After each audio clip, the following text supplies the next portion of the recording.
Mzansi sanibonani, dumelang, hello everyone. Ka lebitso ke Thapelo Mpomane tse nganyane tse mfastanande re boys ne ke TP bafethu.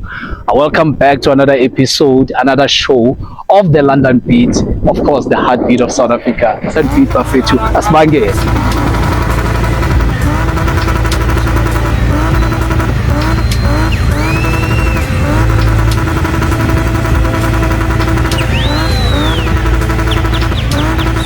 Ya kulesele ngihlala kulo khona i-out abayibulala la isebi nene nakhona uzubheke ne abantu bebahlala bafa lapha yana kanje uyabona but lapha abantu umuntu wabulawa yiboshwa uyabona angifuni ukuthi ngigxile kuyo kakhulu lesini le Ngoba because umuntu waluzi life. ya lo muntu waluzi life uyabona so une family yakhe. mina into engijabulelayo lapha ukuthi uNkulunkulu wazibonakalisa mina kimi empilweni inkathi eziningi uyabona njengoba bengisho ngithi mangibheke emuva nginokuzibuza nami ukuthi mari lapha ngadlula kanjani akusukuhlakanipha kwami or ukwazi kwami kwestrada or uclever or it's by the grace of God uyabona umuntu othandazayo uyayazi lento ngoba umthandazo ne that's why it's very much important for a person or a human being ophilayo la emhlabeni ukuthi you must have that one-on-one noNkulunkulu and pray unto the Lord.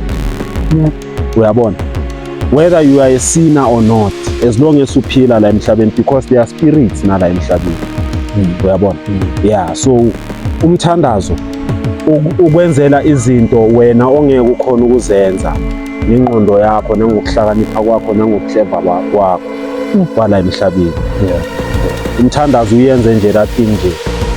That's why mina most iy'tori zami mangizichaza abanye abantu banokubona ngathi mhlambe ngiya-exaggerate kanti into ekhona but abantu abangaziyo mabangalandelela kakhulu nakulama comments akhona lawa kulama podcast lawa esengawahambile bakhona abantu abangaziyo bakhona abantu abashoyo lapho ukuthi I remember that thing.